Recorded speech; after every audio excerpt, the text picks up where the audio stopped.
Testing. Yes. Hello there. Sorry, it took a while, but I don't have alerts set up, so I basically had to manually post this everywhere myself. So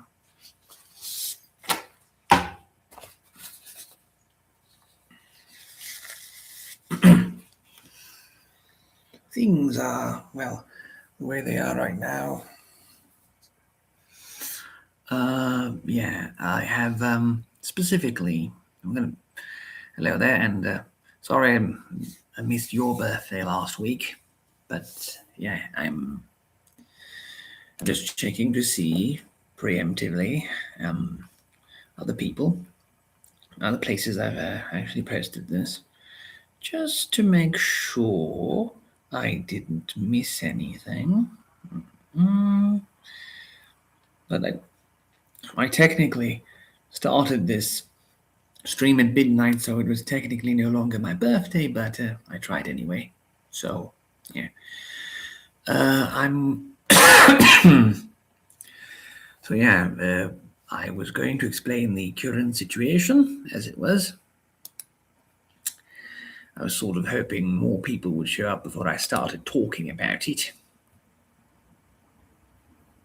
Oh, I realized I put the announcement in the wrong place on the other server. So I'm going to just quickly hop it in here. Okay. Good. I'm just going to...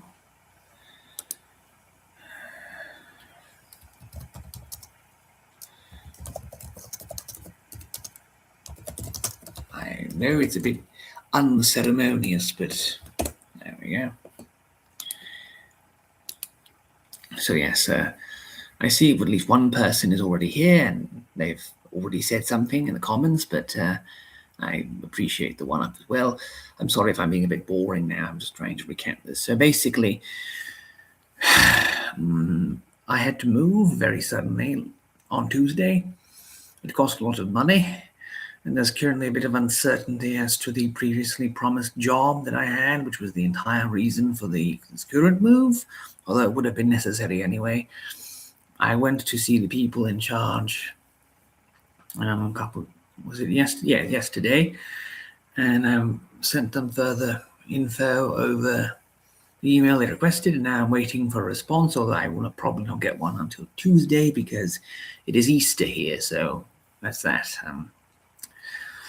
The rent for this was the rent alone for just over a month was nearly 800 euros, plus I had to sort of somehow get here. And Tuesday was very, very eventful because I had to move out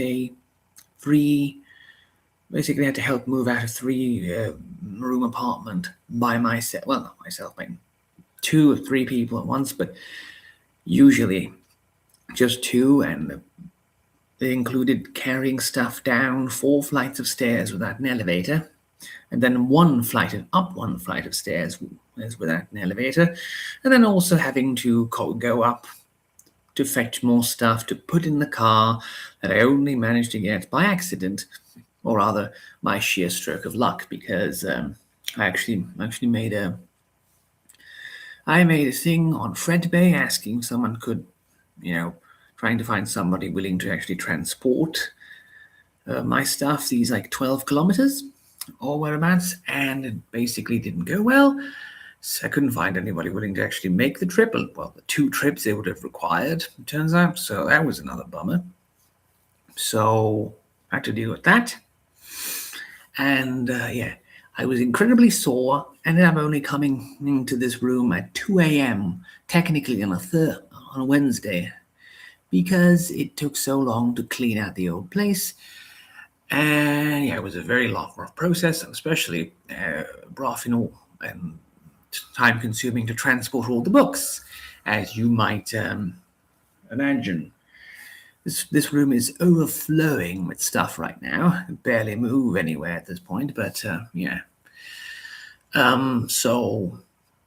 was that, and I'm really sorry I couldn't make the follow-up streams on the days I promised previously, but I had the move to worry about suddenly, and in fact, I didn't actually even know where I was moving, or if I even had a place to move until literally the day before, because I was trying to find someone closer in the neighborhood to rent out a single room on a local website for advertising free rooms to roommates. And well, it didn't exactly go well. I visited 4 different people.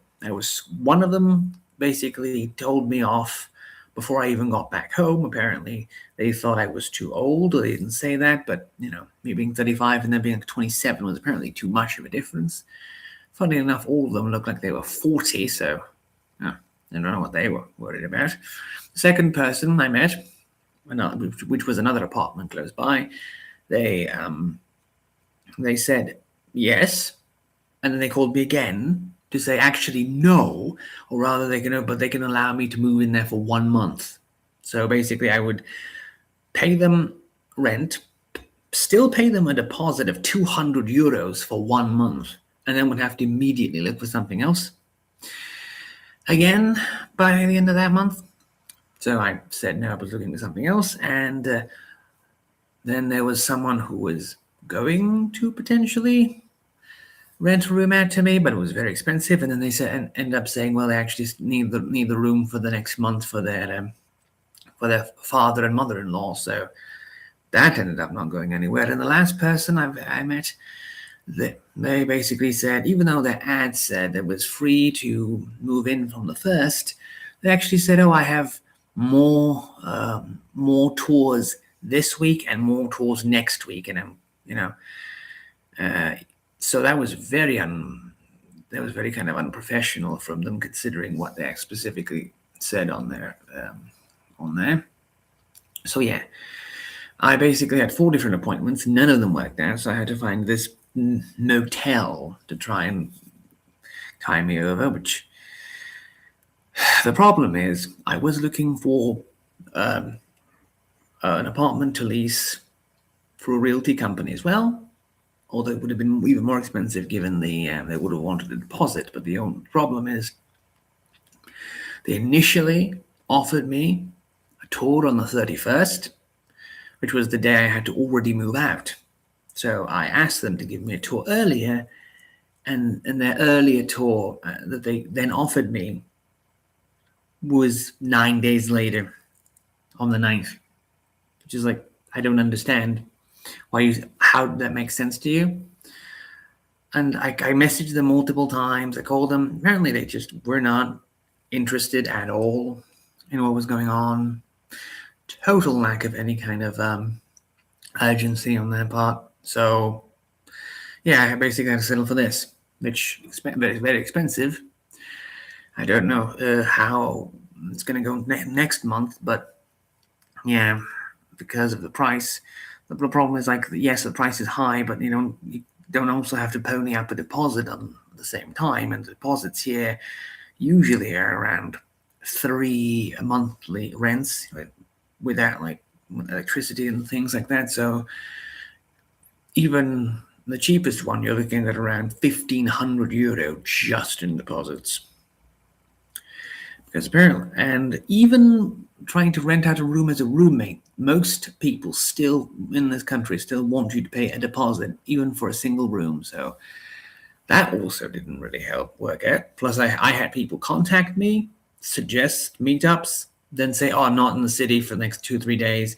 Then I said, okay, can you give me your number? And they said, I'm not giving you your number, my number, like, okay, then how the hell am I supposed to meet up with you, and that sort of thing. So yeah, that's the reason behind this move. I was really going to do more streaming before that time, but basically I end up running out of time. It's a combination of a lot of things. Also, just the general depression, plus just being very anxious and not knowing where I'm even going to go until literally the day before, because of all these plans that I had and all these people and meetings I had that I went to that completely fell through. So there's that. So yeah, so now I'm here, and my birthday ended like 10 minutes ago, but it's technically my birthday in a lot of places in the world still. So there's that. And yeah, Stream is also a bit of an additional fundraiser thing, just because I want to ask people for a bit more help. And I already got a lot of help from people, and I really appreciate it, especially someone who has routinely donated and who wants to remain anonymous. Therefore, I will not mention them, but they have basically helped to keep me alive for the better part of the last 6-7 months. And in fact, more, and I'm incredibly appreciative. It's just that at this current situation, I have a problem with it where I need to somehow sort out rent for next month. And I hate to have to pay as much as I did now, but if I have to, then I have to somehow get that together as well. What I currently have open as job prospects, what I've been sort of promised anyway, involves basically traveling around the entire state, helping with informing customers about cancellations and delays in the railway lines. And considering, if you know anything about Deutsche Bahn, you know that is a very frequent occurrence. I know that, for example, back when I had my job in the summer, I came late to work on at least 3 separate occasions because the train basically just stopped halfway across, just stood for hours or for at least for 30, 40 minutes, sometimes an hour, at a random train station. And again, I was going out to the sort of ass end of nowhere to work. There was basically only this one single line that even went there. You could go by bus somehow, somewhere, but there didn't appear to be direct connection from where I was. And there was no information. All the buses that actually were going from the train station that I was stuck at, both train stations that I was actually stuck at multiple times, basically just seemed to go into the immediate neighborhood of that one particular town I was in, and there was basically no bus connecting the two towns next to each other. So I had no way really getting forward from there.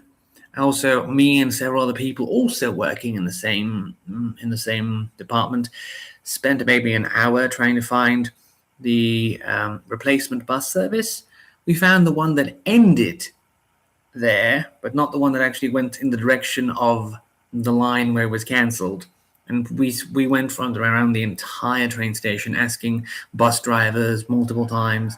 There were several giant billboards, but none of them, of course, had any information about the cancellation, the delays, or where you can find reserved bus, the replacement bus service. So yeah, this is very common. And in fact, a lot of the time, when you do go with the German rail company, you basically end up just getting stuck, and then you're just told over the loudspeaker that there's just going to be cancellations.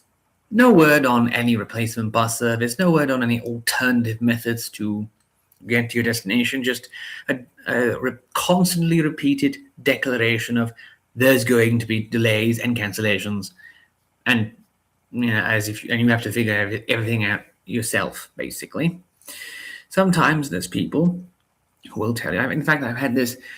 One of the times I actually got stuck was because, well, there was supposedly an alternate way to continue onwards to my destination, except it involved going to a nearby station for a different line on the S line, except between that was multiple giant lanes of train tracks and a massive sheer drop between that, and there was no underpass in that particular direction to go to the station you could see from the train stop where the train just wouldn't go on anymore. And me and several people from the train were actually spending time trying to find a way to actually get to that other side of the tracks, and had a multiple kilometer journey to try and basically find any way to get to that side of town. And we ended up just going into the forest and never finding a way to even get there, because that was how intelligently designed the layout here was. I still don't know how you get from that place to the other one. I aside from like getting on a getting into a car and then basically driving multiple kilometers out of town to basically make a massive detour that I couldn't make on foot because I was going by train. So that was that. So that's one of the reasons. I definitely know they need a lot of people to do this. I wouldn't be averse to doing it. And I really hope they do. I responded to them, and I hope this does go through, because I had a different job lined up previously as well. And basically, after multiple rounds of interviews, they were very interested, and then they basically just shut down the entire project because they suddenly lost funding. So that was the other job I was talking about before. I had several lined up, but this is one of them that I had got the closest to just immediately starting, to the point where we were coordinating on when to start my first shift. So that sort of put a wrench into things. And currently I'm here. I don't know. I would definitely be willing to talk about something if related to the channel, if people were interested. And I'm sorry if I'm feeling a bit nauseous, so I may accidentally burp on some occasion. I'm going to try not to, and I'm going to try to make it not audible. But if it does happen, I'm sorry about that. I hope I'm not boring anyone who actually has shown up to tears. But yeah, I would definitely not mind questions from anyone. And also, yes, and I will gladly repeat the TLDR of the current situation as is. But yeah. Oh yeah, so now it's basically my 36th birthday as well, so that's great. Yeah, although I definitely don't even look that, I definitely look a lot older. Definitely has been a lot of things that have been happening in the past 2 years. So yeah, I would just basically went on here to explain what happened, to remind people of the fact that I'm still alive, and I'm going to try and actually produce some proper content for you tomorrow. It's just that things have been chaotic and stressful, and I didn't really feel like I could produce content while not even knowing where I was going to go to sleep in a few days.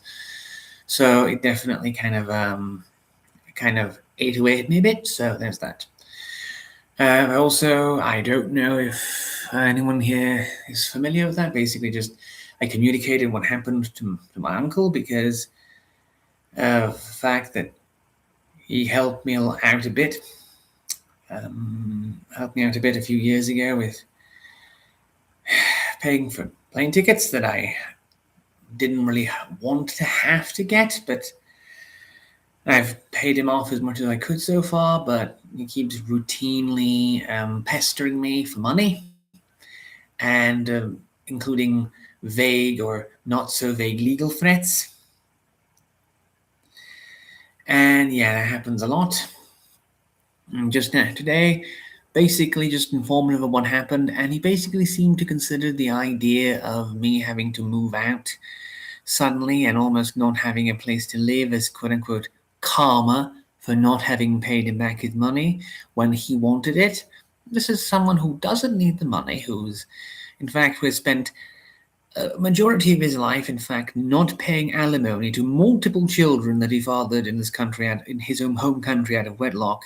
Someone who had to literally be rung up and found by Red Cross to be made to continue pay alimony, and someone who has, among other things, not taken interest in his own family or his own mother for the better part of 20 years, because his sole interest was when and how can he possibly go and inherit as much money from her as possible. And that was basically even said that he's only going to remember he even had a mother after her death when it's time for him to go and inherit things, which is basically, this person gets on my goat for quitting and says how, me having issues with where to live is karma for not paying him back.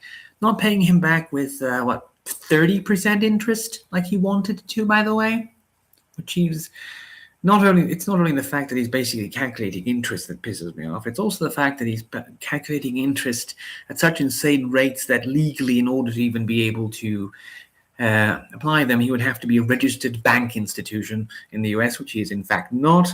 Not to mention the fact this was not a financial loan, and it was not like there was no contract signed. It was basically, I'm going to pay this back when I can after settling, but in the meantime, I've had multiple different issues of moving internationally, so it's like, but he doesn't seem to care, and I have sent him as much money as I could right now, but again, I feel that he keeps misrepresenting and changing the amounts that supposedly owned so that he can make money out of this.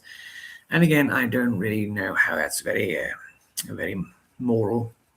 Either way, I was very angry at and pissed off, so to speak, at him saying the stuff writing the stuff he wrote today. So yeah, that's just like, feels incredibly hypocritical now, considering his own past, considering how much money he actually borrowed from my dad back in the day.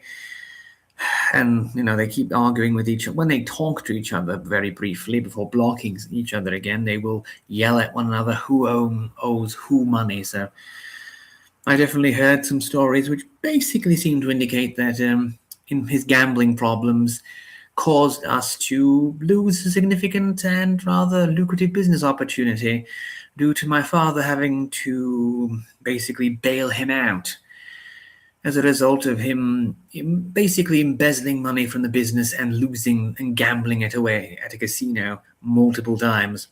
But sure, but it's karma when I don't have a place to go and have to scramble to find some place to actually sleep and be able to actually stay. That's definitely a good thing. This is a person who charged rent to his own son who came to visit him for the summer. He charged him rent for the room he was sleeping in his house while he was visiting him again for summer vacation after not having seen him for 10 years. So anyway, yeah, I'm sorry going about this, but yeah, my family's kind of messed up. Not counting his son is messed up in other ways, and we haven't spoken to each other in about 15 years. Well, not 15 years, but close to 15 years at this point. It's just all, I'm not going to say why. Well, I'm not going to go on about why, but it's basically his wife doesn't like me, even though she's met me a single time. Actually threatened to, when we were visiting my grandfather in the hospital, she actually threatened to leave me at the hospital, not take me back, even though they drove us all there out of, I don't know, punishment for what? I don't even remember what she had an issue with, but I do know that both of them basically went on to pray over my dad's body, grandfather's body in the hospital, which definitely felt like in poor taste, considering not only was he a very, very decided and atheist his entire life, but also they were basically seemingly giving off the idea that, you're basically dead, so only a miracle can save you now, which ended up not being the truth. And he lived for several years after that, but that just left a poor taste in my mouth, along with the random accusation that I, quote, ruined their wedding. The wedding where I met my cousin for about 10 minutes before the wedding, and then which we left early because grandfather who was driving was feeling tired. So, yeah, I don't understand how that could have happened. Then again, my cousin's wife is basically super religious, but part of like a weird sort of local what are they? Presbyterian, local Protestant church, and basically ended up indoctrinating him into it. And haven't seen him in years. In fact, he hasn't seen my grandmother in years, but when she was still alive. She never got to meet her great-grandchildren and she was fully expecting them to show up for Easter, this one time a few years ago, and they just never showed up, and they never got to meet her because of the fact his wife just wouldn't want him to. I don't know the details. I don't even know the reason. But yeah. So there's that. Anyway, it's not that I've ever had any great great connection with my cousin. He's 10 years older than me, and God, he's going to be 46 now. Holy, I didn't really think of that. I constantly just think about him as like the guy that I saw at the wedding when he was like 30, and I was, that's a long time ago. Well, anyway, yeah, I've never really had that much of a connection with him because I only saw him a couple of times per year. He was like 10 years older than me, and then of course there's the fact that my grandparents actually spent most of their free time with him, to the point where I could barely visit them over the years because he was always there, and for some reason that meant I couldn't be. They took him on vacation to Italy. They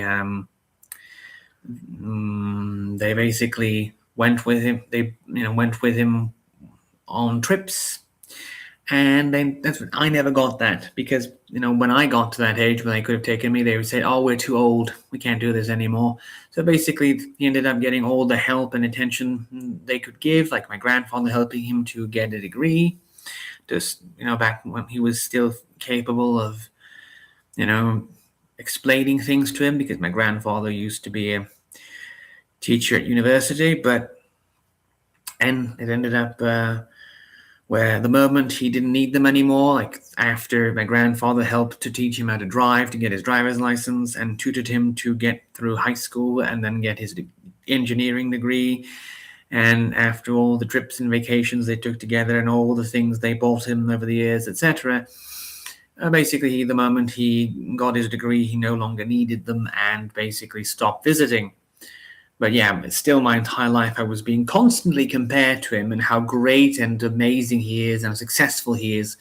Imagine being 10 years old and being negatively compared to someone who's in their 20s and how successful they are at their career compared to you, and how you should try to be more like them, and when you're 10. Kind of reminds me of all those times my dad basically would blame the financial bankruptcy of his old business on me specifically, because in his words, I went to school when I was like 10 instead of going out and getting a job at 10 years old. That's basically his logic. Because again, my dad is a narcissist who will never accept the fact anything he could have ever done was in any way anything else but 100% objectively perfect and flawless in every conceivable way, and that when something did not work out, it always had to be other people, and it never was his fault in any conceivable way or metric whatsoever. It's always, "Oh, you talked to me and distracted me, and I had to pay for keeping you alive as my child, because I had to pay so you could be able to go to school because you need the school supplies, and I had to pay for those, and I had to pay for your school lunches, and I had to pay for whatever." Mind you, the last time I actually had school lunches was in 6th grade, because after that we were too poor to actually afford that. But okay, yeah, this is kind of the logic most of my family has. So I don't really know. I don't want to go on about my dad here because it'd be a bit too depressing. The many times that he's just acted in totally insane ways, and kind of one of the reasons I want to do whatever I can to still make me living in Germany somehow successful, because I don't want to be forced to be dragged back there again, especially after the 30 plus years of continual abuse from him. Both my parents, actually, because both of my parents are and always have been narcissistic, violent alcoholics. But like, what is this now? Sorry, I had a video that I forgot to turn off, randomly start playing. But yeah, the point is they basically, that's the way they were, and that's the way they've always been. Unreasonable. My dad is the way that, for example, my dad would quote unquote help me with schoolwork was he would stand over me as I was sitting on the desk and then start yelling into my ears about how dare I not understand him. Because, of course, when he explains something, it is 100% universally understandable and 100% correct.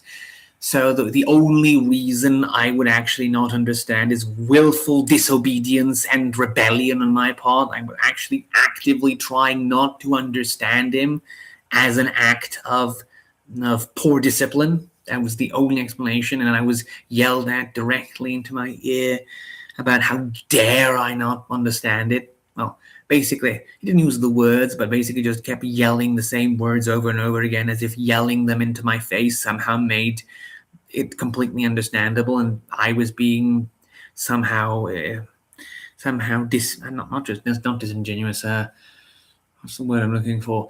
Oh, I was being undisciplined for daring to not understand what the perfect instructions his all-knowing, infallible self was giving me. That's basically was in his entire life. It doesn't even matter, when you obviously tell him that something he wants to do is wrong and tell him the exact ways in which it is wrong and correctly predict the exact fashion in which it will go wrong beforehand. He'll just call you a brain-dead moron who requires lifelong incarceration in an insane asylum because, of course, he knows better. Because my dad just assumes he's the only person with the 100% correct objective opinion on every topic. So much so that it is not possible for anyone to have a different opinion from him unless they are either mentally challenged or a complete idiot. Also, he considers everyone else in the world mentally inferior to him, literally refers to every other person as that moron or that idiot, and basically has never accepted fault for anything he's done wrong. I'm trying to think here. Well, I think he's apologized to me maybe twice in my life, and that very, very briefly and sort of disingenuously. He would do things like we were in the car together, and the car was going along. I was strapped in, and the car was moving, and I was sitting next to him, so I was not able to evade or do anything, and that was the point where he decided to smack me in the face as I was sitting next to him, basically unprovoked. And that's kind of, and of course he was also a major alcoholic, as previously stated, and is to this day. Basically, one of the things he expects that from me is that, and what he's been trying to do for the past 2 years is that I will go and be his unpaid carer for the rest of his life, where he will get to receive benefits for healthcare and disability, and will keep them to himself and make basically take care of him for free for just room and board. That was basically his intention with this. I mean, this is the same man who, for example, when I was a kid, basically barely 18, he chased me around the living room to try and take my credit card away from me and force me to max out my credit cards under the threat of death, saying he would literally kill me if I didn't let him max out my credit cards. Then he proceeded to not pay those debts off, got my bank account terminated. Then he proceeded to let this go into debt and collections. Then when they showed up to try and collect on it, I was basically told by him that, oh, well, that's too bad for you. And I had to actively pay it off myself with no help from him whatsoever. Then when the original contract got overturned for being basically unconstitutional due to unfair stipulations, giving basically unfair contractual advantages to the bank, my dad proceeded to write to the collection agency impersonating me under my own name. So he then stole the money, they refunded me, then told me about it. Then he bought himself an industrial cleaning rig for work, and then he sold it with a profit, and then he told me about the profit he made off of the thing he bought with the money he stole from me, didn't give me any of that profit or any of the other money that he got sent in my name by pretending he was me. This is just one thing he did out of a long list of things he's done. Mother, on the other hand, well, she's more of throwing things at me and not allowing me to sleep by having multi-hour-long drunken tirades where she talks to herself in the kitchen in lengthy, insulting, provocative monologues about how we all suck and how we're all terrible, how we're all assholes and douchebags and pieces of shit. And, she would, for example, she would go out. She basically tried to cultivate this idea with the neighbors that she was a victim of domestic violence, where she would just go out and open the door to the hall and yell out in pain, pretending someone just hit her. She would, there was one time when she basically was punching the glass inlay of my door, and she broke it and cut her hand. And instead of bandaging her hand, she went out the front door to the shared hall between multiple other apartments and then ran around there to get it as bloody as possible to create this evidence of her suffering and her being a victim to corroborate her narrative. Then she actually refused it. We had to call an ambulance, and she even refused to let it be bandaged. Her wounds get bandaged, so they had to take her away for a few hours. I mean, she basically she basically does this thing where she will cook lunch or dinner or whatever, and then she'll try to force you to eat as much of it as possible. Then she'll give away as much of it as possible to her friends in the same building.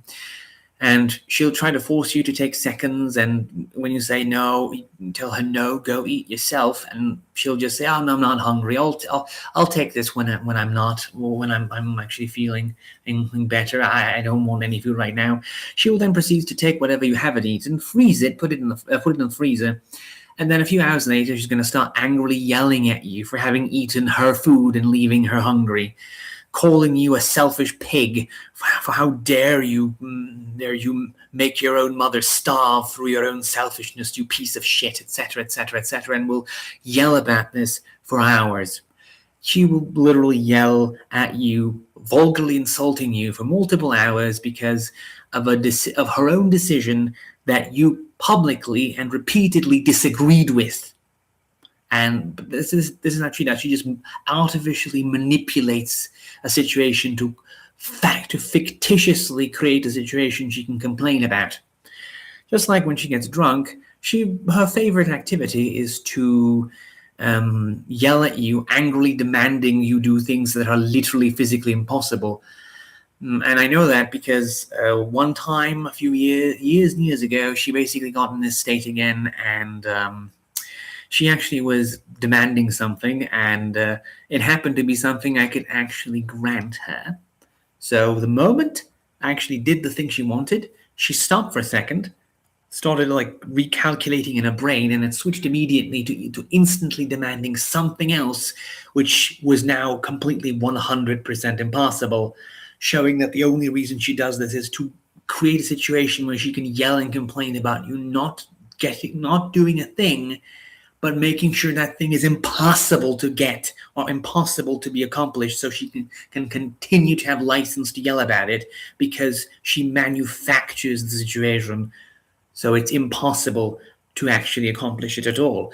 A good example of this is for the last couple of years, she had this thing where she was going on about how when she got married to my dad 40 years ago, my dad's mother, my paternal grandmother, took some towels that my mother had from her mother or whatever. And what she kept angrily demanding, my mother, is that my grandmother give her back those 40-year-old towels those exact same 40-year-old towels, but also they had to not be 40 years old and had to be new. But they couldn't be new towels. They had to be the exact same ones her mother gave her, but they also couldn't have aged a day since she got them 40 years ago. They had to be simultaneously the same and simultaneously not having aged even at all. So basically, she was asking my grandmother to return these from literally back in time. She was literally demanding my grandmother go and travel 40 years into the past to give her back something without it being aged in the 40 years since she got it. So yeah, this is kind of an example of her logic. Yeah. That's kind of the problem with her. She just refuses to ever acknowledge any kind of... she also doesn't refuse to acknowledge fault. In fact, one of her things is she will yell and scream and, constantly come over to you to tell you one more thing and then tell you that same thing 18 or 20 times in a row. And sometimes it's the middle of the night. I want to sleep. And then I hear her sitting in the kitchen and going,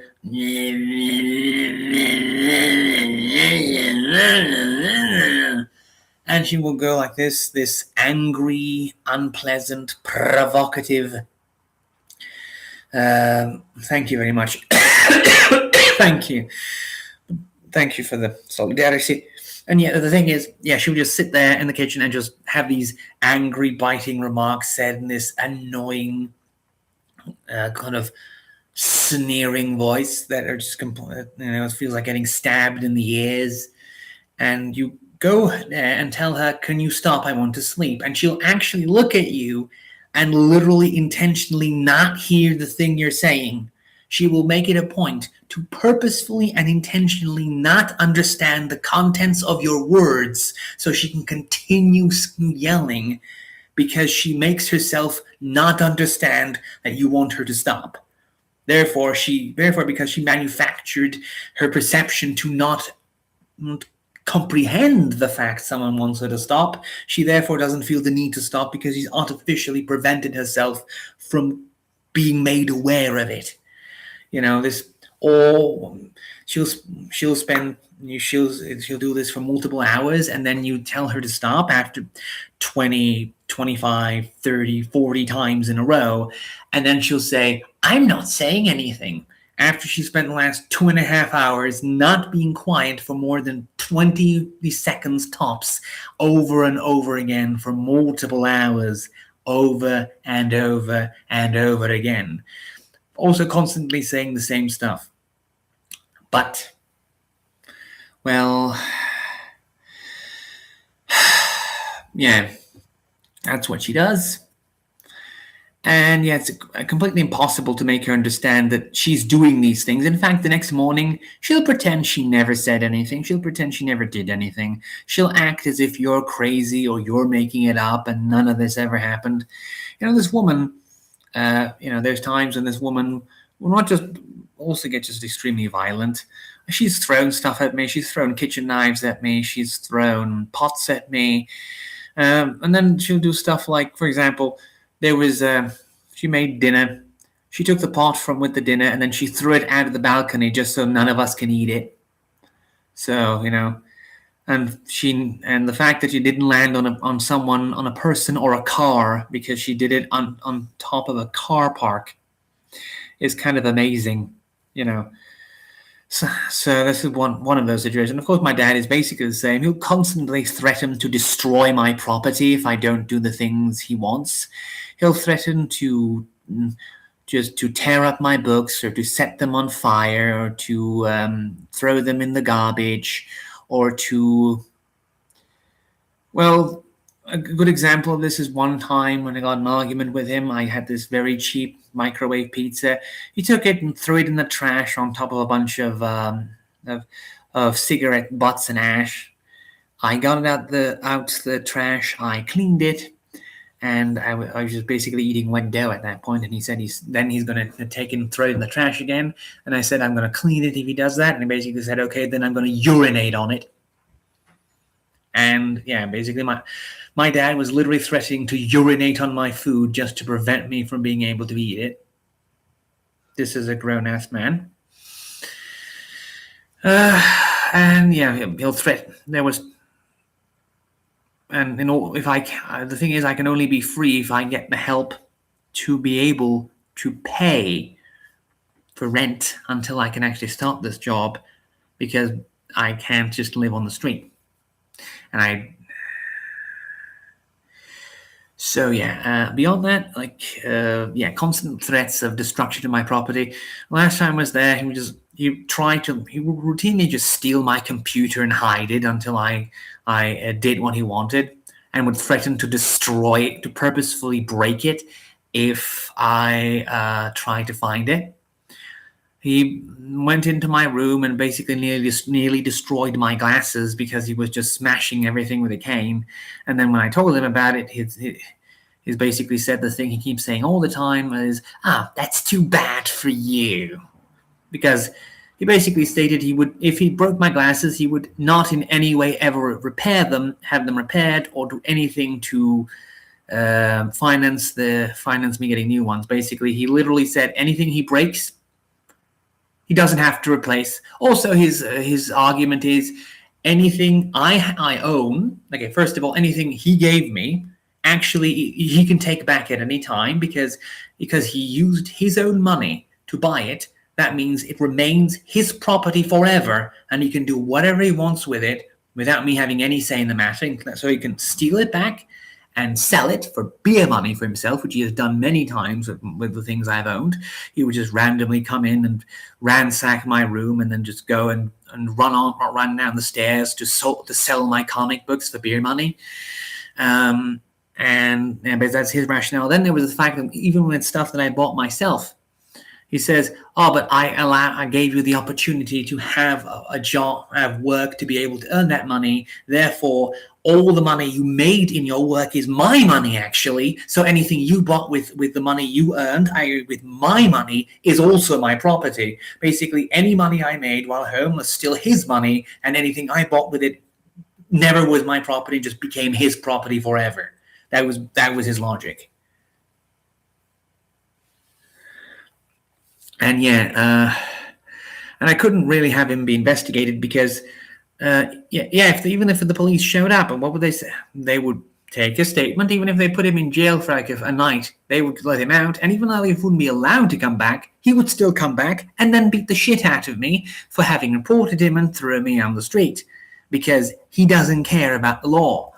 And he considers everything he does 100% immaculate and correct, and therefore anything he does to me is also correct. Like when he starts hitting me across the face with a keychain when we're alone together in an elevator that's currently running, so I can't escape, and there's no room for me to run.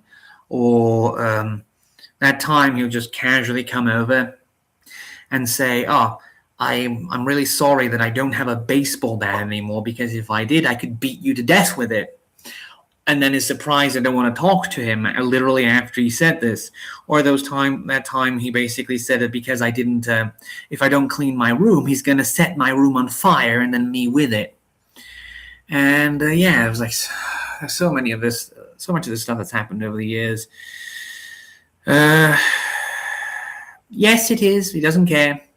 If I reported it, I would have the shit beaten out of me, and I would be homeless, because he would throw me out the apartment that was in his name. So it's like, what could I do? It's like, I didn't have any money, and I couldn't even get an apartment if I did. And that was just basically all this. And and it's not just that; it's just basically having to tell this guy that no, you have to actually fulfill your obligations. You can't just decide you're not going to, and you can't just threaten other people. I had the side gig as working as a translator that I basically lost because my dad went out and wrote threatening emails to this person in my name, asking for more money. That was another thing he did. Then there was that time when I responded to an ad for a chat moderator, and it turns out it was basically someone working at a live porn site, and to translate chats between women and men who called in on video chat to then also show their dicks. And when I told my dad about this, he said I had no choice and I had to go work there anyway. So he actually forced me to do this against my will when I was in my early 20s. Luckily, they didn't end up basically firing me because of my mother's bullshit after my one shift, because she was actively difficult. I had to take care of the dog. She actively refused to take care of the dog, making me make a huge detour that ended up with me being late. And then they decided to fire me and then pretend and then never pay me for anything. So there was a kind of accidentally advantageous on my part, of course. But yeah, I mean, for example, my dad will just threaten a highway company. He'll just say, even for example, because my mother inherited a very small plot of land that the highway was getting built over, and they signed a contract basically saying they're going to pay by a certain date. And my dad didn't check that date was a few months in the future, and he wanted money from them immediately. So he basically said he was going to go and build a barricade over on the construction site to prevent them from being able to continue working there until he gets paid. And he actually, to this day, he thinks that he actually scared the highway company into giving him this money, even though, again, that was not true, and it came months later. Again, another time, I remember I was basically had this job with this other company that was going to go to Turkey for some IT and warehouse work, and it got sabotaged at the last second because they realized my dad was actually drunk, and they sent both of us to this psychological examination, which he failed because he couldn't stop repeatedly leaving to drink beer outside the building. So, but then it was not his fault at all. Then he found a similar job to one he used to do back in Poland, and what he then did was basically preemptively celebrate the fact he already would have this job 100% anyway, getting drunk every day, and then he came to that interview and dragged me along with it while he was drunk, after having not looked in any of the study materials about this job the entire time. And then he was getting asked questions about this by the person there, and he could not answer a single question. And yeah, therefore didn't get the job and was completely humiliated, and I was completely humiliated. But again, he will tell you that he's 100% in the right, that he didn't do anything wrong, and what I'm saying just never happened at all. So yeah, that's what I have to deal with, and what I had to deal with for well over 30 years at this point, which is why I definitely do need to actually somehow sort out this living situation, because without it, like being forced to go back there a second time, I don't want that. I don't want to have to deal with with a pair of angry, demented alcoholics yelling at each other and insulting the size and functionality of each other's genitals in front of me and well into the night, because of course they will do that and like to do that, and don't care that I don't want to hear that. They'll just do it anyway. My mom, well, among other things, like my mother also loves to tell me how she should have aborted me, and then proceeds to mimic the exact fashion in which I should have been aborted into a toilet. Well, my dad keeps saying to me that I'm a useless person who never should have been born in the first place. and he thinks that incredibly funny and laughs about it. And this is the same guy who was like super insulted by the fact his own dad once called him a pig in front of his work colleagues. But, then he says this kind of stuff. Bear in mind, yes, my grandfather was apparently very physically abusive to both of his kids, my uncle and my dad, to the point where my uncle had so many bruises that his PE teacher actually wrote to my grandfather, basically asking him not to beat his son so much because he can't get changed into his gym clothes. That's basically that. That's kind of it, really. That's what I kind of went off. Again, if I try to remember, I probably could remember a lot more messed up things that my parents said and did. It's basically the same sort of thing. Denying me the right to exist, saying I should never have been born, that sort of thing.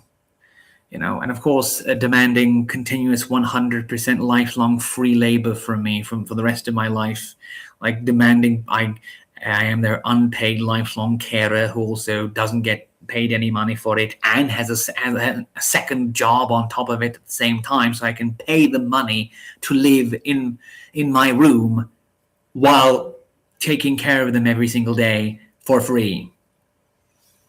So, yeah. I kind of got carried away a bit, but yeah, so I see we actually have a few new people here, so I'm just going to check this message here that I got. Okay, ow, sorry. My wrist still hurts a bit after the very, very lengthy and painful move I had to undergo, but yeah. Oh, no, yeah, my dad, I don't really know. But, yeah, I could go on about my dad's many failed projects, like how he basically got me involved into working unpaid labor for a guy who's a subcontractor of a subcontractor of a big company, working on a public park for the city, and then it winds up basically just making everything by hand, So there was this project that was being done to revitalize the city park in the city center of my hometown. And what basically happened was that my dad's acquaintance from school was in charge of this. He also basically hired my dad to work in his elevator company, which apparently was just incredibly shoddy to the point where their security system for people not falling to their deaths in the elevator shaft was a single plank of wood. So, of course, someone fell down and killed themselves. But yeah, he also had these other projects, including this whole park thing, which basically consisted of us digging holes in the middle of the park, then taking cement and water from the river and hand mixing concrete in the middle of the park because a bag of pre-made concrete cost 50 cents extra, and he didn't want to pay those 50, and my dad's friend didn't want to pay those 50 extra cents, so we had to do that literally by hand. He also initially promised us that we were going to get paid weekly, and we never were, but he did show up multiple times to show us these incredibly expensive plane ticket he bought for himself for a trip to Israel, or tell us that he just bought an entire bakery business for his daughter for several $100,000. And yeah, so we basically had and we worked with the cheapest, oldest, non-functioning tools. For example, the drill bits didn't work because the chargers for them were long gone and defunct. We basically had to use hand wrenches to wrench the benches together. He bought the cheapest wood with the largest amount of holes that we had to work around for extra time. He bought the exact amount of holes. He bought the exact amount of those round circles that go underneath the individual rivets. He bought, not rivets, individual screws. He bought the exact amount so that we couldn't lose a single one. And basically, we weren't allowed to use the company car to transport things. We had to use our own car to transport heavy steel beams and wooden planks into the park, because we weren't allowed to use the truck because it would take too much oil. It would waste too much gas. So basically ended up not getting paid for almost anything of any of this. And I ended up not getting paid for a shit ton of money, which that person then said he was never going to pay me. And it looks absolutely terrible now, because he insisted on a single coat of paint, using the worst wood, etc., just so he could finagle his way into technically fulfilling obligations, and then to not deliver on any of them. So, and this is the kind of person my dad works with. The kind of person who goes around pubs trying to find people to work because he can't find them anywhere else, because reputable people aren't willing to work for him because he already had a bad reputation. And there was a lot of stuff like this. I was going to wait for you to return to go on about this other job that my dad railroaded me into.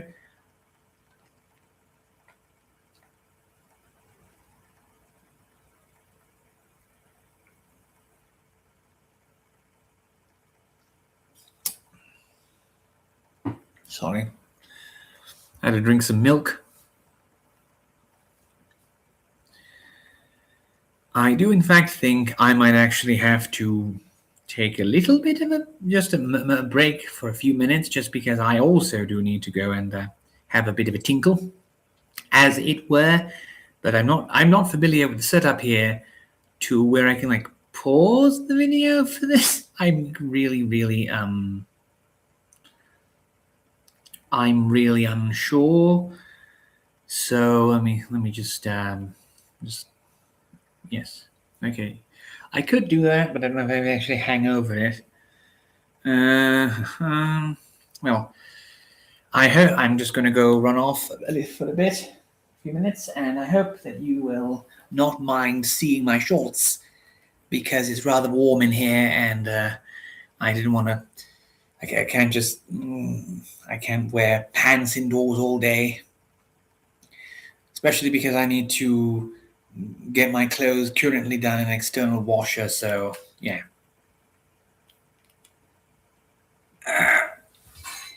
My legs still hurt immensely. Well, they hurt, but they don't hurt as much as they did a day or two after this move.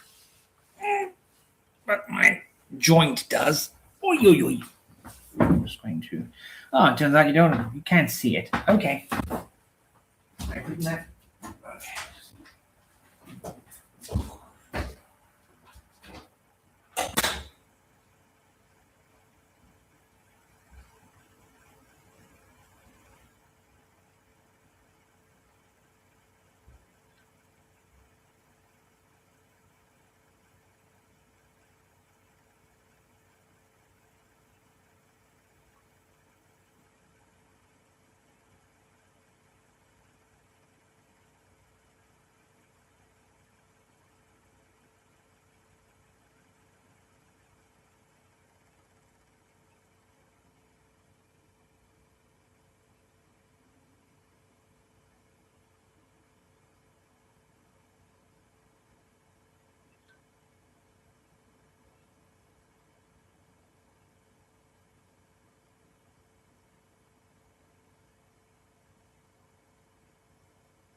Oh shit.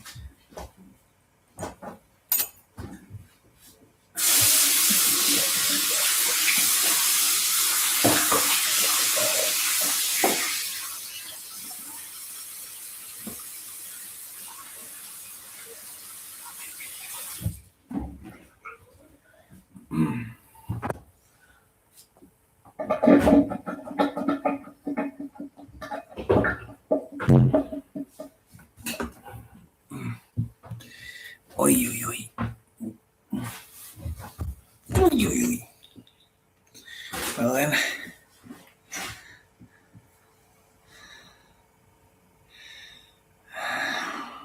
Well, thank you for that. I can't say I really know much about astrology, to be honest. Anyways, thank you. I'm back. And why would I want? I don't want that. Sorry, I'm getting.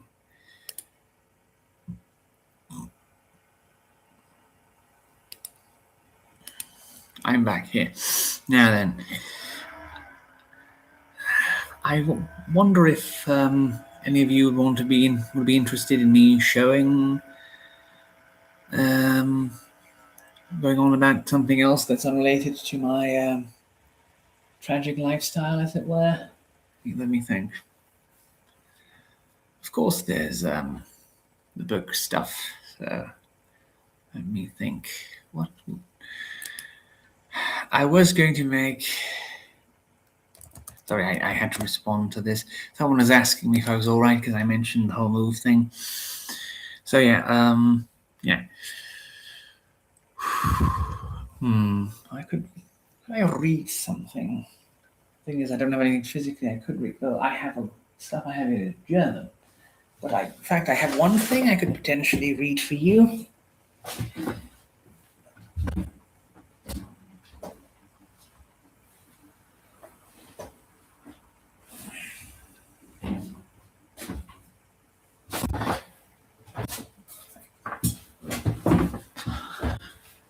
I could try and give you a bit of an excerpt from. I'm not sure if it's very visible. I'm trying to see if, again, the non-mirrored aspect of this makes it hard, actually. There we go. Oswald Coleridge's The Mistaken Fury and Other Lapses. It's a book that I've been waiting for quite a long time to see digitized. I don't actually know anything about it, but I did find it in a genre biography. Has that nice old book smell, and yes, actually had to, because I had to get it from the UK. I had to fill out all sorts of stuff, and even like an explanation for why I wanted it, funnily enough, and then deal with import fees, and post drivers who are sent to collect import fees, but are not given any money to give back in return. So, yeah, I was actually thinking that I could, if there would be interest, read one of the stories, at least from here. I haven't actually read this myself yet, but I would definitely be interested in reading some of this for you if you wanted to. I have no idea which of these stories are fantastic or not, so it would basically be me just going off the first story or so. I'm just going to go and make sure. This is a neat little thing. So there's an error in the printing here. Specifically, there's an error in the preface, and specifically the number here. I'm not sure if you'll be able to see it, but basically, there's a number here, page number mentioned in the preface here, and it's wrong. So their solution is to tape this or cut. It's a strip of paper. It's a correction. It's correcting an error, as it were, and it's kind of just shoved in between the pages and sticks out like this.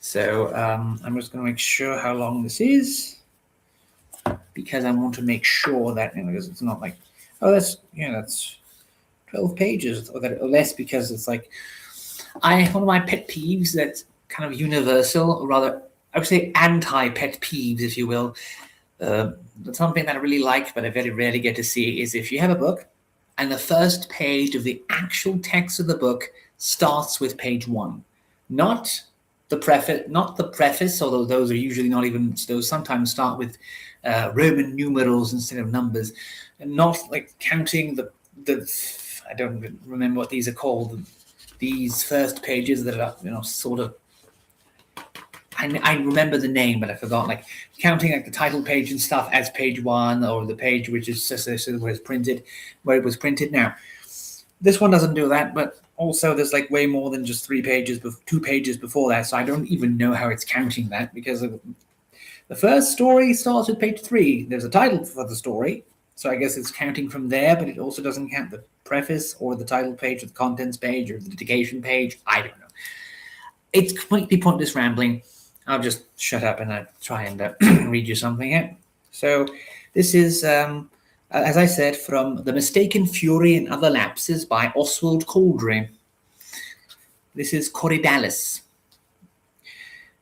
Except, of course, whenever there's Greek letters in here, I kind of have to just say the fact that there's Greek letters in here and move on, because I can't read Greek. So yes. What about the unhappy child writing out a Greek word I can pronounce? For you in the schoolroom, said my conscience. I was walking in the country in the first flush of June. Around me the meadows and hedges wore already that peculiar mistiness characteristic of the midsummer, all blurred and swimming with the exuberance of blossom and tall feathery grasses. The particular afternoon, it is true, was sultry and dull. The sky hung grey and motionless, and seemingly very close, heavy with indistinguishable cloud. But this, as often happens in summer's fits of sadness, only seemed to throw into brighter contrast the universal blaze of earth, the wealth and waste of gorgeous colour. Sorry. The pages are a bit roughly cut, so it's kind of hard to turn them. Yes. Sorry for the intro. Yeah. Okay. The wealth and waste of gorgeous colour and swarming life she had accumulated through the long spring days. I confess myself an admirer of solitary nature, especially in such moods as this. I passed in a kind of panic ecstasy through that paradise of fragrance and singing, under the May-loaded hedges and through fields yellow with the rime of wildflowers. In very truth, said I to myself, a day to be lived for. The more shame to have shut Jones minor in the schoolroom to write out his Greek word here 6 times, says my conscience again. But I was not going to have my afternoon spoiled because of Jones minor. The reader must have gathered by this that I am by profession a schoolmaster for all these odious representations. Had I not come out into that blessed solitude to forget him altogether, and his fellows, and their crying howlers, and all the inky cares of school? How sweetly, I said to myself with a preoccupied air, comes the murmur of the stock dove from the fir tree yonder over the brook. And what a merry noise the skylarks are making overhead. There must be hundreds of them single at once, a goodly chorale. You see, I used to suffer a good deal from a troublesome conscience, and believe in a short way with her siren solicitations. I actually got that right. It just sounded so off that I thought I got it wrong. On this occasion, she had not the slightest excuse for obtruding herself, since to this day I verily believe it. The youth in question was really getting off rather lightly than otherwise for his heresies in the world of Greek accidents. Nevertheless, somehow I could not altogether quiet her. It may be some little lurking spirit of indigestion, working unmasked, unblamed, was her ally and abettor. At any rate, she still continued to thrust herself into the texture of my daydreams, harrying her mild Orestes like a very fury in miniature. Sorry, again, pages are a bit difficult. Okay. Nor would the thought of her really subside for all the fullness of the year. I came presently to a corner of a field under a great elm. A grateful nook it was, where the cow parsley grew knee-high, its white bloom floating above the ground like foam balls on an invisible stream. The place looked inviting, and I sat down. And anon, for I think there must have been some charm in the atmosphere around, I sank to a yet lazier posture. All thought of Jones and the classroom and Greek verbs had at last gone from me, of this I am sure. The spirit of sleep that wanders by day in the quiet recesses of the woods came very near and had almost taken hold of me, when suddenly I noticed a phenomenon which made me start. I thought that all the larks who filled the sky with their piping swarms were struggling with confused articulation to conjugate the verb, the Greek word in question. I listened hard. There could be no doubt about it. The airy syllabings were becoming clearer every moment. They were going through the whole verb with much the same irritating fluency our young friend had shown me in classroom and at home, and not a word right. Why should I have felt less surprise at the miracle of this eerie performance than annoyance at its obvious deficiencies in detail I shall not attempt to explain. Certain it is that I began to experience a tinge of that baited sensation that sometimes besets one in the classroom. I rolled out from under the elbows, looked upward at the nearest lark, who hung melodious not many fathoms overhead, and said somewhat testily, shouting to him from my bed of parsley, position undignified for a respectable pedagogue, "Do you know you have got the tense all wrong?" The bird stopped, and sinking down, alighted on a stump of timber in the grasses near at hand, and eloquar anciliam courteously begged my pardon. I said, "Where did you learn this elegant accomplishment?" "We only do after our kind." "Dear brother Skylark," I said blandly, borrowing the style of address with a happy inspiration from St. Francis, "I did not mean to be in the least sarcastic, only I have often listened to your song with a real delight. Here a dainty bow from my tiny auditor, but never noticed before that it consisted in the retailing of Greek accidents. Then you can never have marked us. Have you never heard the story of our first ancestor and how the race of larks first spread over the earth? It is an old tale." He stood jauntily on the stump with his little delicate feet, looking up at me birdwise with one jet eye at a time. The manner of his speech it is quite beyond my cunning in words to declare. It was not English, though I seemed to understand it perfectly, nor, as far as I remember, was it the real wovled Greek, though not unlike. I can hear still how musically the slender vowel note rolled or broke over the uninterruption of the little consonants like a brook over pebbles. The utterances of the larks in public are always cast in elaborate meters. I, reader, perhaps alone of living mortals, have been privileged to hear and understand the speech they use in quiet communion among themselves.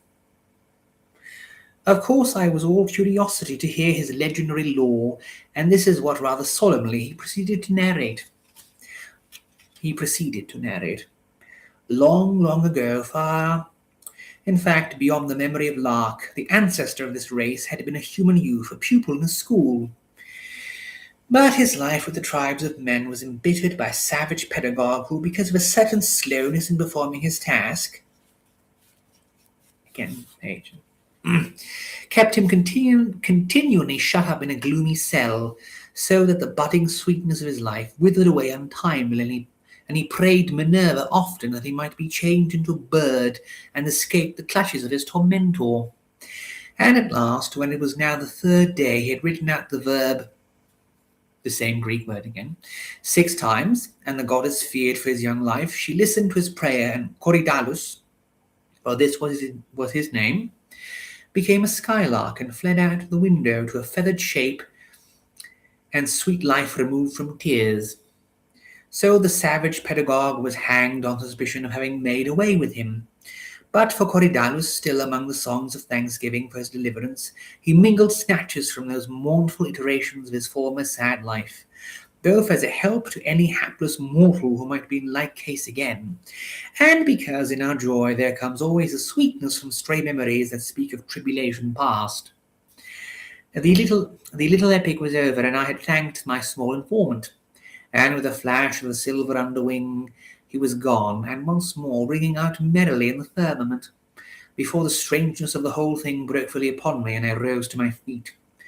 The next moment, I was hurrying as fast as I could in the direction of school, calling myself a fool all the way, but really with the intention of letting out Jones's mind up before he had time to change into a lark and get me hanged for murder.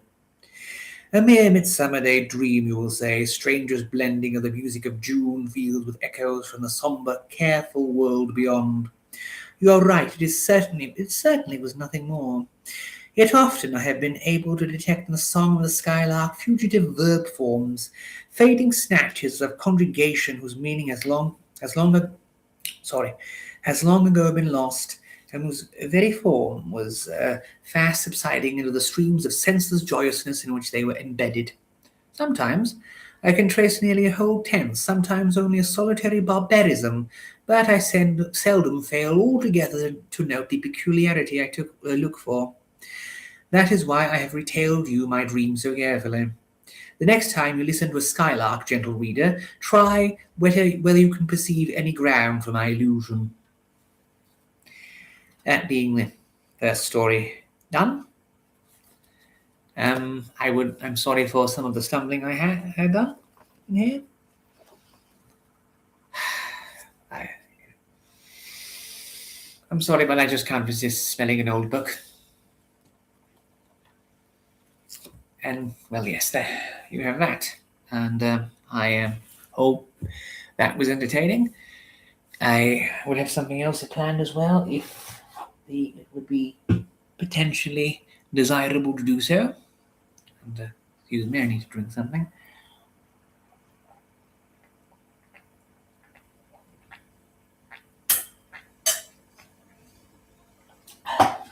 Ow. Now, to something far more meaningful.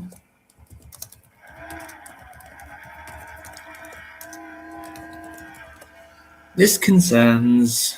I'm going to try and find the particular version of it. I'm sorry. It's annoying because I know for a fact it's on here because I actually found it on there. I'm planning to potentially read something else, but yeah, I'm interested to listen to what you might have to say about that particular performance. I'm trying to see which one I will be looking for. This one has the cover, so I should let's see what I'm trying to figure out. Yes. See if it actually works. There we go. Now I am going to share something with you. If this will load.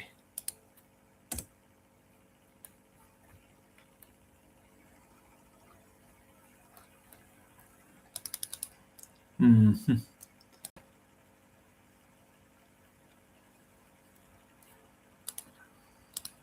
I am trying to look for something. For some reason, it doesn't really want to.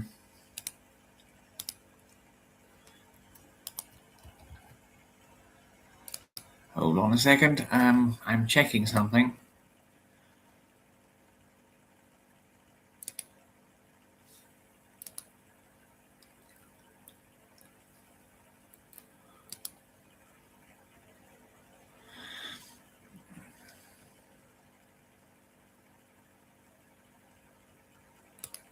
I'm just checking out the news to make sure there is.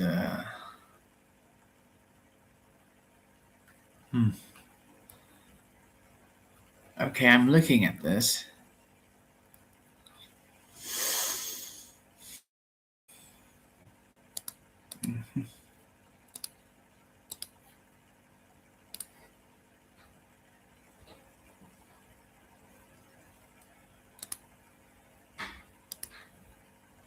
Sorry, I'm trying to figure something out here. Okay. I could just find the... there we go. It actually did load. Hold on a second.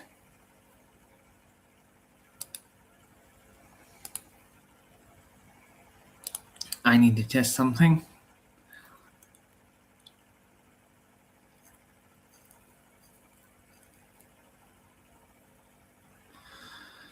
Sorry, it's been a bit slow. I actually have an idea for something I want to do, but I want to first something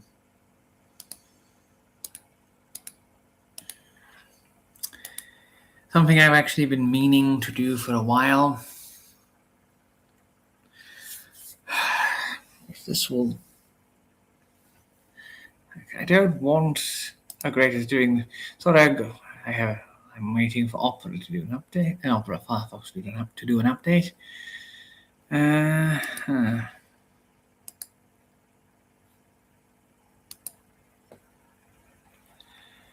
Okay. I am trying to open this web page and okay, good. Okay, so now it actually works now. Let me just go and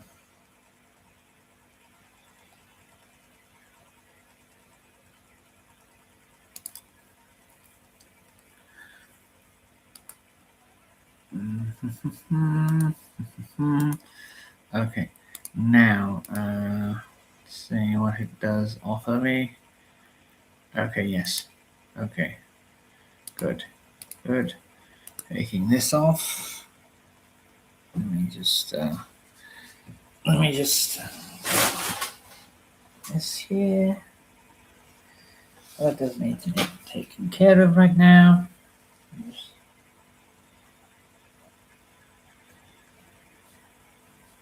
Okay. That's sorted. Okay. Oh, no, okay, I have it. So I was going to read something here, but I need to actually share the screen. This is The Last Generation by James Elroy Flecker. It's a book I keep promoting to people a lot. And read it, even though I recommend it a lot, as it's one of my all-time most favorite books that I've ever read, and I would actually consider it more of an experience than a book, to be honest. But the problem is that it doesn't really get a lot of attention. And I don't actually know if I've ever had a single person actually read it after recommending it. So I'm going to try and see a bit, try and do a bit of a reading of this.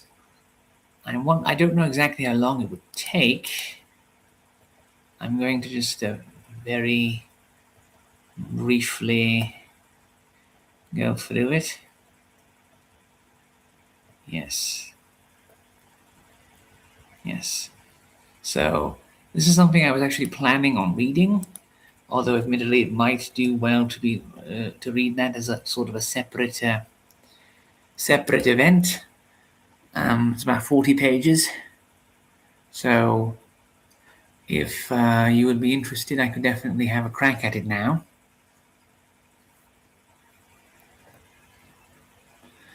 But it's not necessary. It's not necessary. I can also maybe do it tomorrow or the day after tomorrow, just when I have time. But well, I have time, but I mean when you all will be maybe less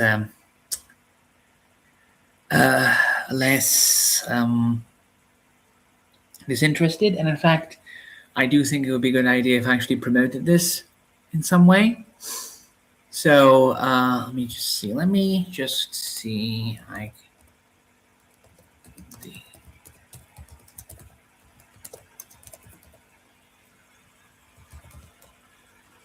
I think I could actually go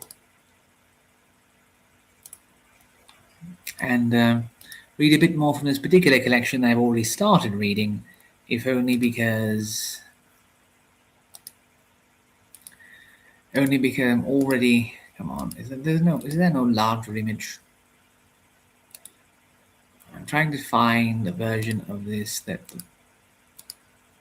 Well, that's as best as I can do it. So I will have this one on standby, and I'm going to go and share this image, this page, with the cover. Yes, good. And I'm going to open this book again and read another bit of the individual stories present here. So we've already covered Corydallis. I'm making sure this isn't too long. How long is this one?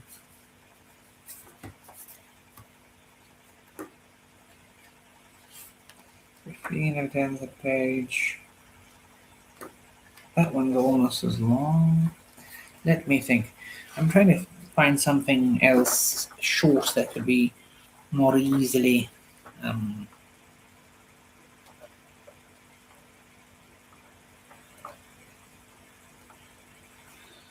yes. Okay. I'll be reading the following story, Leonidas in Hades. So if anyone is interested, they can continue listening. And specifically, let me just start off. The din of the battle in the gorge ceased abruptly. The long swaying line of locked spears and shouting faces whirled violently away and was gone, and King Leonidas, his lips still parted in the battle joy, and still at his heart the giddy hope which comes to all true fighters in the heat, even of the most desperate affray, was standing in a twilight in desolate valley alone. So that was over. He was going to sup with Pluto after all. He strained his ears in the hope of catching some sound of the battle. It seemed so near to him, but not an echo broke the stillness here. He felt a curious mixture of sensations. His state of mind was not unlike that of a successful swimmer in a team race, or of a cricketer who is bold but after hitting a record score. So in him the energies of conflict suddenly rested from their aim, fretted and died slowly down. Soothed by the awaking consciousness of glory won, yet stirred again to impotent activity by the thought of the peril of the cause. He shook himself and began to walk down the slope of the path, dauntless as ever. He wondered that the place should be so solitary, for souls seemed to be flying this way thick enough, both of friend and foe, back there. He did not know that every man must make this part of the journey alone, the path being narrow and very crooked. Presently it turned sharply, the walls of rock opened out on either hand, and far away beneath him he saw the waters of Styx shine palely through the fog as they wound across an illimitable plain. On its hither bank a great multitude appeared to be gathered. The slopes before him were covered with troops descending towards the same destination. And among these, catching frequently the glare of a red cloak, he knew that some at least of his Spartan comrades were not far away. As he drew near to the grave multitude of the river bank, he noticed with a grim satisfaction the number of Orientals. Strangely garbed units of Xerxes' marching nations thronged him on every side. He overtook a party of the red cloaks. They were laughing and joking like boys, peering about at the crowds, discussing the fight which had sent him hither. Ho, Stanislaus, that was a shrewd blow of yours that killed the big Sicilian. Here comes Pasidas, neatly spitted brother as a Spartiate should be. We thinned them out a little for the hoplites at home, eh, mates? There goes the satrap with the great scarf, but he has left behind him the good white barb. And there is the trousered rascal that shot Cleander. All right, monsieur, you need not look so pantherish. We can't kill each other again, more's the pity. The king laid hands on two of their shoulders with the greeting, brave lads. They turned and recognized him, and a great cheer went up through the shadows. They cheered him on their shoulders and thrust their way towards the strand. Over their heads the king could see the great ferry stemming slowly towards him, and the ferryman with his grisly crew running about him with long poles. They won't let us over. They won't let us over yet. We're not buried, said someone. But the knot of Spartans pushed on. King Leonidas boarded the plank, the huge ferryman towering above him. Come aboard, my hearties, the figure was shouting with a voice like a cataract. There's a special dispensation for redcoats today. There was a note of grim humour in his words, but they crowded aboard, nothing daunted. While bustling goblins cleared away the press of the less fortunate spirits on the bank with poles. The huge craft left the world so suddenly that some of the clinging piteous race were thrown into the crawling ooze below. Apparently some ceremony was being arranged for our friend's reception on the farther bank. They could descry great crowds waiting there, and as they drew nearer, reefs on reefs of gorgeous flowers, lending an air of spurious freshness to the dreary landscape of mist and rocks and slime. A soft but mighty music of flutes arose as they touched land, and then from unseen choirs on every hand the war songs of Tyrtaeus gripped their Spartan souls. King Leonidas was the first to step on shore. He was at once seized upon by a quaint crowd of people dressed in old-fashioned clothes and armour of every imaginable pattern. His hands wrung, his back patted, himself hauled hither and thither. Thither. Then a well-known voice cried, Leonidion, and from behind him a portly and filleted elder, a young man whose counterpart you may see anywhere. To this day among the sculptured athletes of Polycletus, leaned forward laughing and clutching his arm. The Spartan king's rather perplexed face lit up with joy.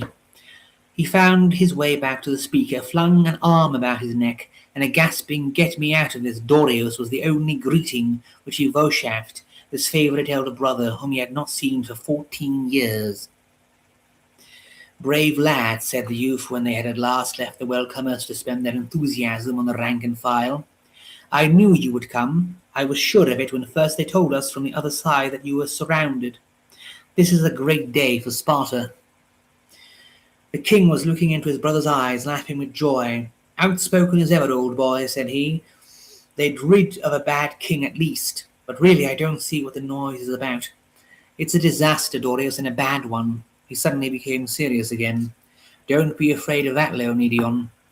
We can see things in their true light down here. It's the fairest day in Sparta's history so far. Everyone has agreed upon that." "Is that really so, chief?" said the king, thoughtful but vastly pleased. "I hope those fellows will fight to a finish. You think it is all right? Come, let me have a look at you. You have not altered in the least, chief, since I said goodbye to you over the ship's side 14 years ago. What are you laughing at? It seems so absurd to see you with a great beard and such a wise middle-aged face. Tell me, Leonidion, did you ever learn that left leg throw that I tried to teach you so long without effect?" "I put down 2 mortals with it this morning before I was stabbed," returned the king. "But I never learned it as neatly as you. Ah, Dorieus, it was indeed a loss for Sparta when you sailed that day for the west.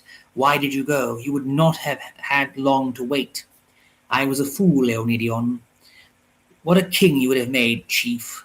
The young man looked away, and his younger brother, with the older face, gripped his hand silently. The brother of Leonidas is hardly known to history. All that remains of him is one pathetic chapter in Herodotus. Himself the flower of Laconian youth, he thought shame to endure the kingship of an older stepbrother, and on the election of Cleomenes left the country's shores in wrath forever. "Things would have been different today, Leonidion," he said. The other did not catch the meaning, but he saw that the subject was painful. "Well, they say you had stirring times in Italy," he said, to change the subject. "We heard you were at the sack of Sybaris. Aye, lad, you ought to have been with me to see those western Greeks. They fought with armies 20 times the size of those we had at home, and what cities, what wealth, what luxury. You got a grand look at Sybaris, they said. Aye, and lost it all to a pack of miserable Lusitanians a few months after. It was a good fight, that, Leonidas. They wiped us all out. But it was not like this of yours. Come, we must be moving. He slipped his arm through Leonidas's and began to draw him along. You have to sup tonight with the King of Shades. You did not see him overpleased with our hearty welcome, old lad. They mobbed you a little, eh? They did rather, admitted Leonidas. Who was the shining youth who came first, the only one whom anybody treated with respect? Polydeuces, the patron divinity of Sparta. You did not know him? Ha! Tomorrow you will see his brother. I see I shall have to show you round. You are a hero here now, you know. You do not know yet how great a hero you are. Fame and to have done great deeds are everything here, you will find, for the dead cannot attain either of those things again. Yet you shall meet everybody. Well, I am ready for them all. You sigh, brother. He took the young man's hand again. Have you forgiven me for waiting and being king of Sparta after you had gone away? It is not quite that, Leonidion, answered the other. But, you see, if I had not gone, I, not you, should have been today the hero of Thermopylae.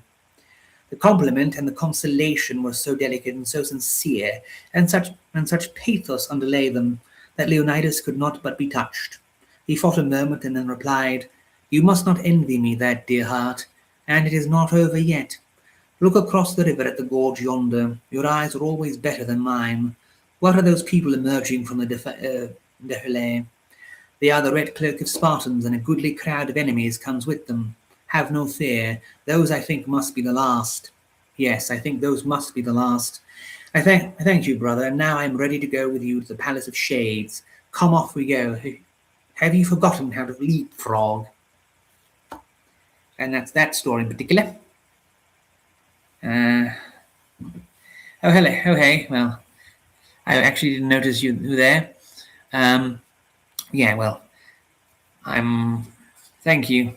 And I'm sorry you just basically came in and then I didn't notice and then you had to leave. Well, that was 2 stories right now. And yeah, I will now check something. Specifically, I will end screen sharing on that for a bit. And yeah, see how that's going. Okay, we've gotten 2 stories down from down here. Let's see what. Yes. Okay, now then.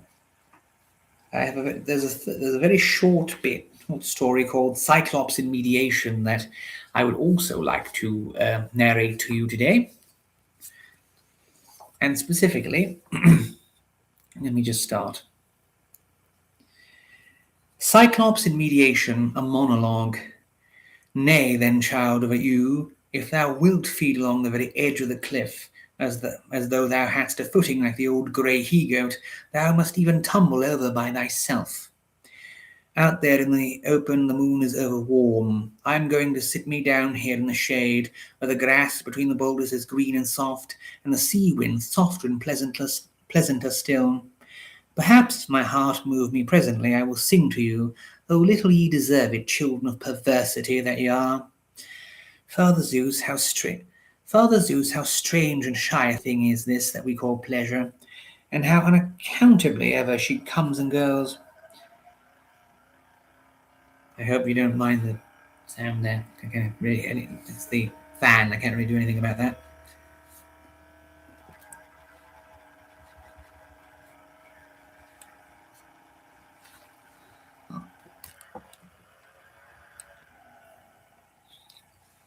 Let's see.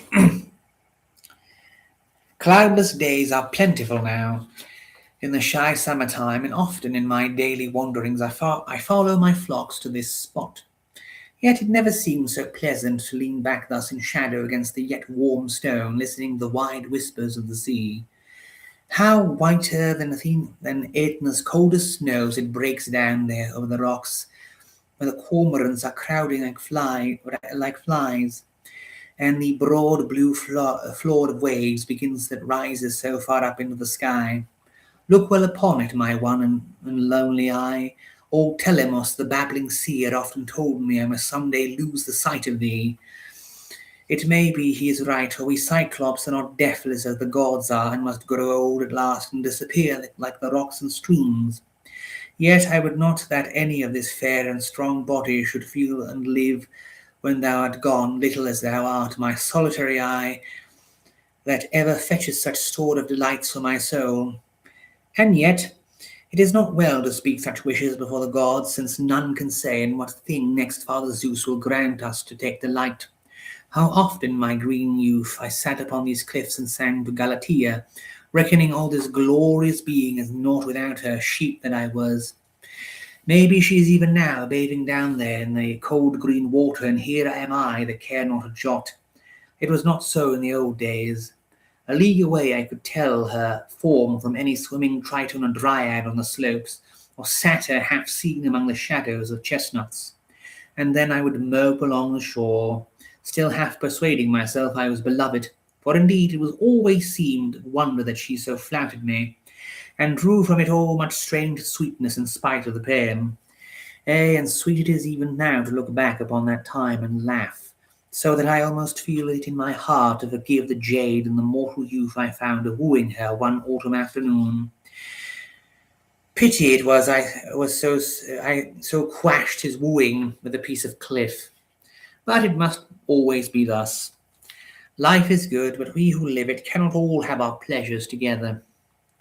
Yonder kestrel that has soared all morning above the gorge, very happy is he to be alive, I wis, and greatly he rejoices in his swiftness and his strength, and the keenness of his eyes. And tomorrow morning, when I lead forth my sheep that way to the pasture, I shall find more than one pigeon with his back gored and his eyes picked out, and all the hillside around a smother of feathers, not otherwise that mortal came to woe. But the sun's light begins already to burn yellow upon the peak of Etna, and from hence to my grot is a good league of slippery cliff pasture.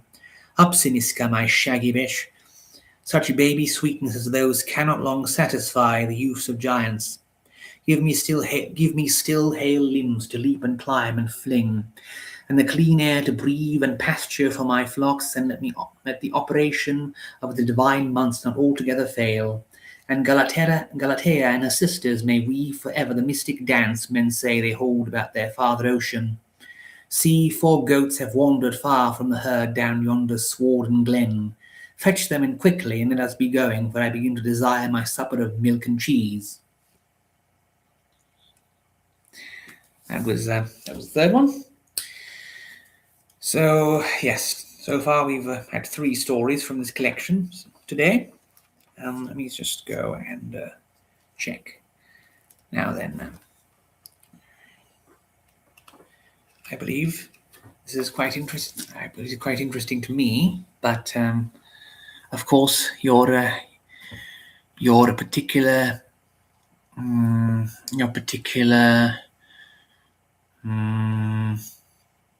impressions may vary. I have another response.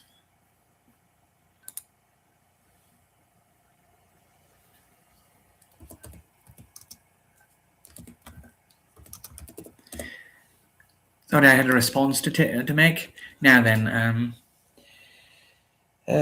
what would you say? Oh, this is, by the way, I just discovered this.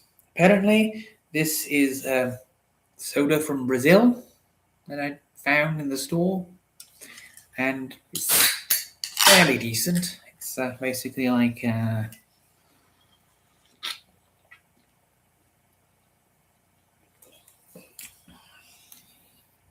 it's basically like a slightly milder version of this. Now then, I've rambled on about my life, my past. I've gone on over a few stories that I've read with you. Now, what would I believe that I'm considering how long to go on with this. It is almost 2 a.m. Let me think. What can still be done? Okay. Now, let me just check the book again and see what else I could read for you. if indeed you were interested. Got another message.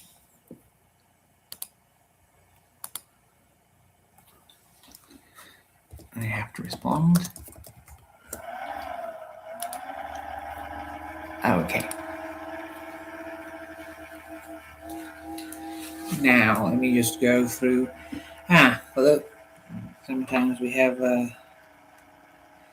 Okay, then let us go and let us turn to the very last story in this collection, the story of the sleeping vagabond.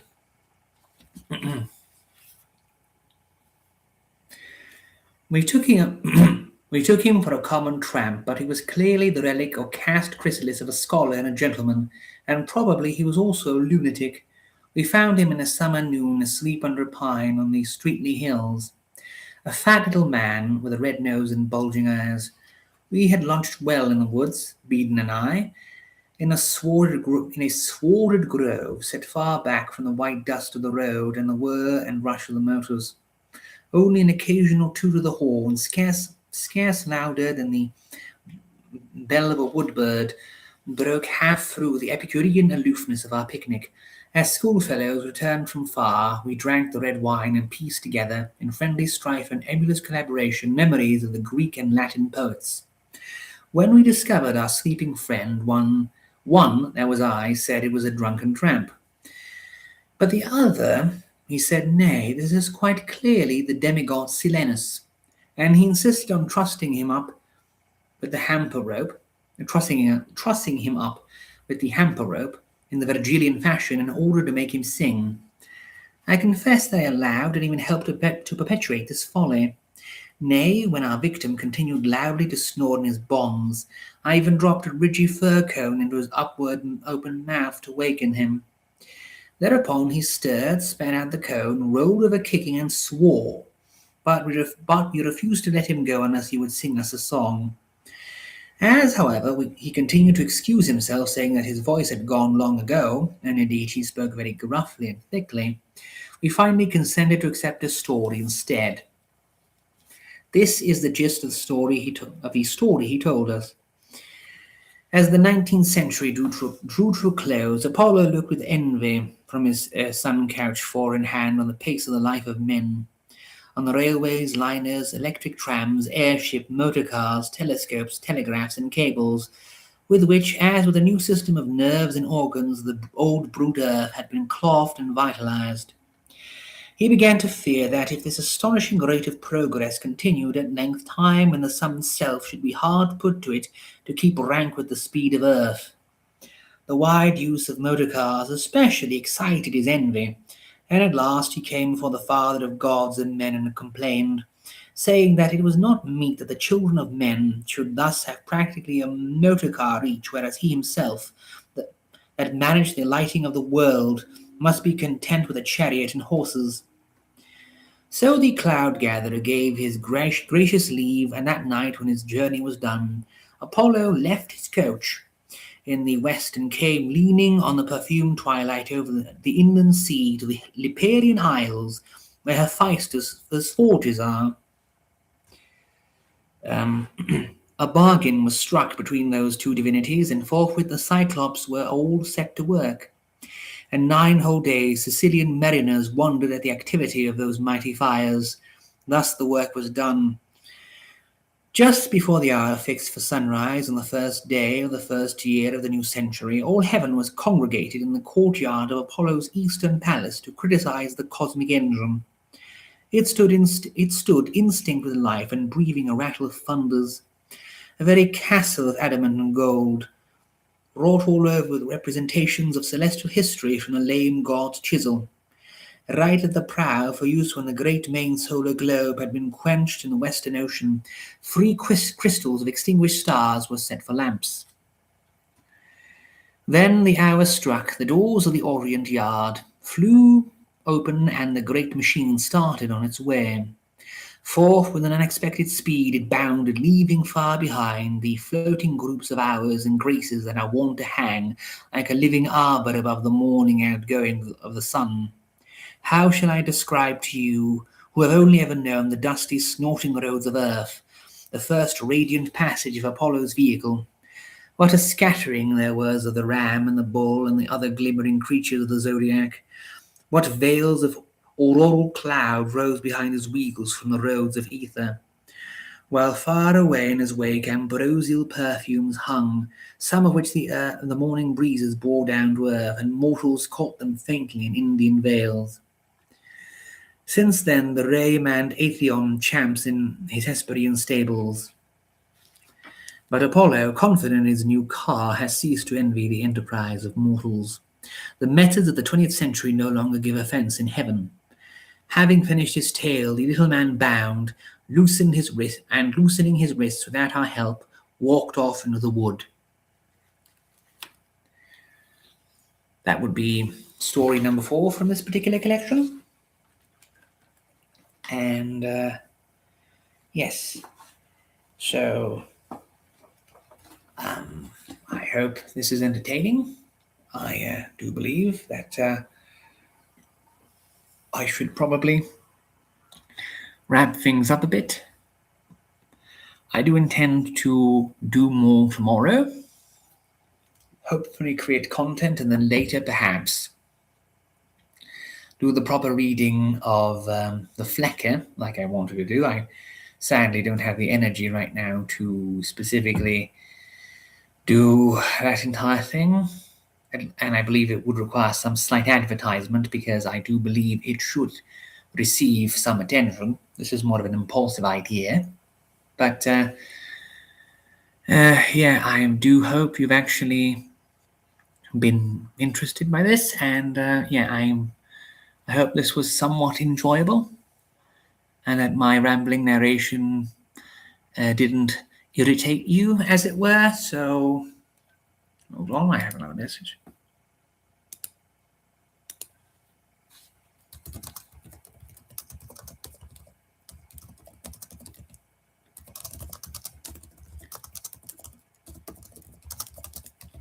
Okay, that's that.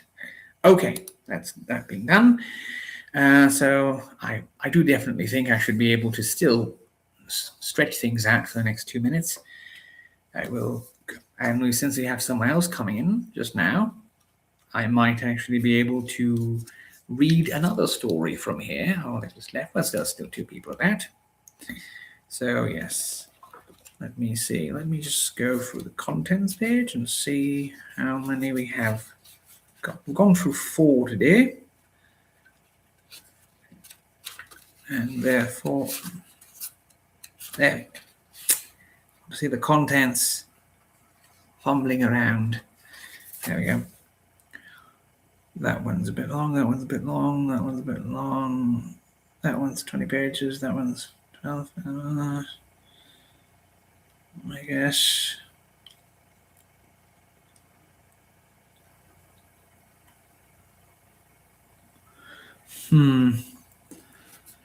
Well, could potentially also continue reading this tomorrow after the main subject. So, yeah. Okay, well, I'm just going to go, and I'm sort of waiting to stretch things out a bit till we officially pass 2 hours. So, and then, I can continue tomorrow. I'll try and create a proper edited video, and then hopefully in the evening make a stream again. Okay, so thank you for coming. Thank you for listening to me rambling and complaining. And yeah, if you do, if you can and want to, or watch the stream later, you can maybe share some of the links in the description for my crowdfunding, in order to help me to sort things out a bit until the new job actually gets started, hopefully next week. So yeah, thank you for coming. Thank you for listening to me rambling on, and I'll hope to see you tomorrow. So later.